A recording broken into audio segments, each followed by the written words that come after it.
Hello বন্ধুরা, শুভ সকাল। তোমরা সবাই কেমন আছো? আশা করি অনেক ভালো আছো। আমিও অনেক ভালো আছি। এই যে আজকে সকাল সকাল উঠে পড়েছি। তো এই যে ঘুম থেকে উঠে রান্না করে চলে এসেছি চা বানাবো বলে। তো এই যে চা বসিয়ে দিয়েছি। তো চলো, আমাদের চাটা হয়ে গেছে। চলো আমরা চাটা আগে খেয়ে নিই, তারপরে কথা বলছি। আমি একাই চা খেয়ে নিচ্ছি, কারণ হচ্ছে তোমাদের দাদাভাই বাজারে গেছে। ও কখন আসবে ঠিক নেই। ও যখন আসবে ফ্লাক্সে ভরা আছে, তখন দিয়ে দেবো। তো বাজার থেকে তোমাদের দাদাভাই মাছ নিয়ে এসছে। সেই মাছগুলো চলো ধুয়ে নিই একে একে। তো আমার ফোনের ক্যামেরাটা খুব খারাপ, কি করব, কিছু করার নেই। কিছুদিন তো এই ফোনটাই চালাতে হবে। তো ভাবছি নেব অন্য ফোন, দেখা যাক কতদূর কি এগোয়। মাছটা ধোয়ার পরে চাল কুমড়ো নিয়ে এসেছে, সেই চাল কুমড়োটা কাটতে চলে যাব। তো তোমরা ভিডিওটা কন্টিনিউ দেখতে থাকো বন্ধুরা। মাছগুলোতে অনেক আঁশ ছিল, সেই জন্য দেরি হয়ে গেল ধুতে। তো যাই হোক, চলো কি রান্নাবান্না হচ্ছে। একদিকে কলা ভাজা হচ্ছিল আর তেল বসিয়েছে গরম, মাছ ভাজবে তার জন্য। আর তো দেখতেই পাচ্ছে কুমড়োগুলো কেটে নিচ্ছি, বললাম তো কুমড়োগুলো কাটবো। তো দুপুরে রান্না হবে চাল কুমড়ো মাথা দিয়ে তরকারি একটা, আর তো কলা ভাজা হচ্ছে আর মাছের ঝোল।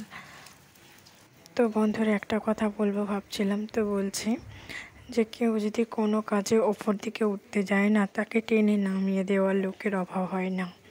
কোনো ভিডিও একটু একটু ভালো হয়ে যায়, সেটাতে কিন্তু আমাকে খুশি করার জন্য কেউ একটা ভালো কমেন্ট করে না। যদি কোনো ভিডিও একটু ভুলচুক হয়ে যায়, তো সেটাতে এত বাজে কমেন্ট করে, মানে বাজের কি বলবো, মানে আমাকে এইভাবে হার্ট করে, মানে আঘাত লাগা টাইপের কমেন্ট। তো খুব খারাপ লাগে।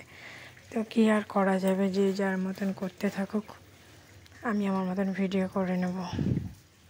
তো সকালবেলায় চা খাওয়া হয়েছিল, সেই বাসনগুলো ছিল, সেইগুলো মাজবো ভাবলাম। তো ছোট ছোট বাসনগুলো আমি বেসিনেই ধুয়ে নিই, বড় বাসনগুলো হচ্ছে কলপারে মেজে নিই। ছোট ছোট বাসনগুলো মেজে ফেললে না, তাহলে আর বেশি বাসনটা হয় না একসাথে। তো একজন আমার বাড়িতে এসেছিলো, আর তখনই আমি ভিডিও করছিলাম বাড়িতে। তো আমার ভিডিও দেখছিল আর বলছিল ভিডিও করার থেকে ছাগল চড়ানো অনেক ভালো। আমি ভাবি কি, ওরা নিজের ফ্যামিলির দিকে না তাকিয়ে নিজেদের কথা না ভেবে লোকের কথা কেন ভাবে, আমি তাই ভাবি। তো কে আর করা যাবে, যে যার মতন যা ইচ্ছা ভাবুক, আমি তো আমার মতন ভিডিও করে যাব। আমি তো এটাই ভেবেছি, কারো কথা আমি কেয়ারও করবো না, পাত্তাও দেবো না। এ হিংসাম করে বলবে, আর আত্মীয় স্বজন বন্ধু বান্ধব এরাই বেশি বলে।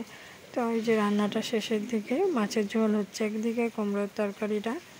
তো ওই যে ঘর মুছতে চলে এসেছি, ঝটপট ঘরটা মুছিয়ে দেবো। তো তারপরে স্নান করে পুজো করবো। তো আমার ভিডিও ভালো লাগলে লাইক কমেন্ট শেয়ার করে দিও বন্ধুরা। তো আজকের জন্য বাই।